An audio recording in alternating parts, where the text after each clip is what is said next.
Hello అండి. ఇవాళ నేను మంచి టిప్ అండి ఇది. మనం జనరల్‌గా పోపు వేసుకుంటుంటాం గదా! పోపు అంటే ఆవాలు, జీలకర్ర, మిరియాలు, కొంచెం పచ్చి శనగపప్పు, కొంచెం మెంతులు ఇవన్నీ కలిపే గదా మనం పోపు సామాన్లు అంటాము.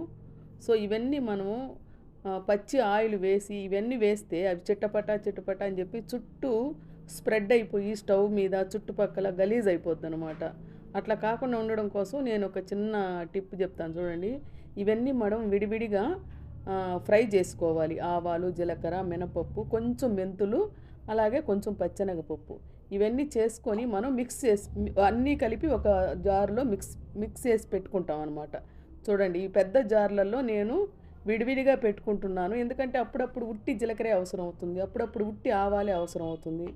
సో, అలాంటప్పుడు మనం మొత్తం కలుపుకోలేము గాబట్టి, నేను అప్పుడప్పుడు ఈ చిన్న దాంట్లో ఈ పోపు సామాన్లన్నీ కలిపి పెట్టుకుంటా అనమాట. మనం ఆయిలేసి ఎర్రగడ్డలు వేసిన తర్వాత కూడా ఇవి వేసుకునే అవకాశం ఉంది. ఎందుకంటే ఆల్రెడీ ఇవి ఫ్రై అయిపోయి ఉన్నాయి కాబట్టి. ఆయిల్ వేసిన వెంటనే వేసి, వెంటనే ఎర్రగడ్డలు కూడా వేసుకోవచ్చు. ఎర్రగడ్డ, టొమాటో ఏం వేసుకోవాలన్నా. చూడండి ఈ విధంగా మనం పోపు సామాన్లు ఉన్నాయి కదా! ఆవాలు, జీలకర్ర, పచ్చెనగపప్పు ఇవన్నీ ఇట్లా కలుపుకొని ఒక్కొక్క స్పూను మనం వేసుకోవచ్చు.